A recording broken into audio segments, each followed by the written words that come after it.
Emery Kay and I are here bringing you Hebrews chapter 12 on this Monday. Now, Hebrews chapter 12 starts off with a therefore.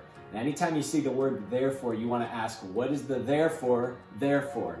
And it always points you back to the chapter before. So in chapter 11, we saw the hall of faith. This is where guys like Abraham and Moses, Noah, Joseph, David are all mentioned. Guys and some ladies who walked in faith.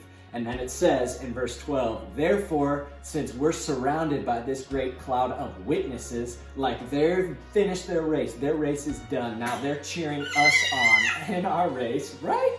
They're cheering us on in our race. And chapter 12 is how do you run your race well? Okay, so for the first time in my life, I'm training for a half marathon. Okay, I've never done this before. Kind of don't know what I'm doing, but I'm trying. And every day, it gets a little easier.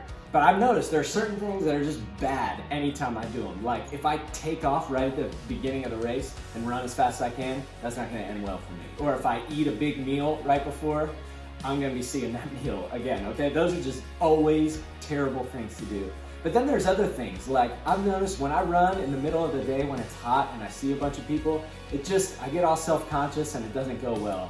Or if I wear my little leggings when it's 100 degrees out, okay? That's bad. Some of you think it's a sin to wear leggings as a dude anytime, which is, that's all part of it. But there's certain things. See, Hebrews 12, what it says at the beginning is, lay aside, since we're surrounded by this great cloud of witnesses, lay aside every sin and lay aside any weight. Something that's not necessarily a sin, but it doesn't help you run.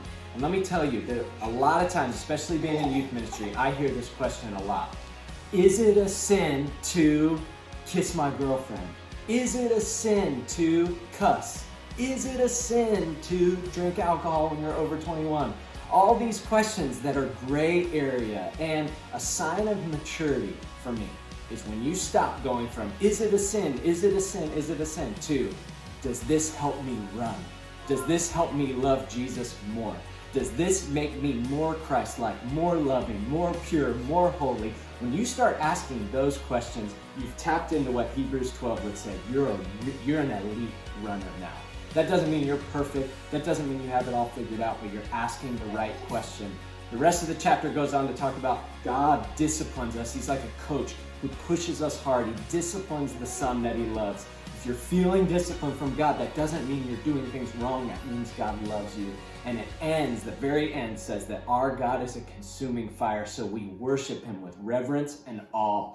We have such a low view of God in our culture sometimes. And the end of Hebrews 12 says, worship God as a consuming fire. So my encouragement to you today is to stop asking the question, is it a sin? And start asking the question, does this help me run? Does it help me keep my eyes focused on Jesus? And when I get to the end of this life, will I be able to say, I was faithful. I lived a life worthy of the gospel.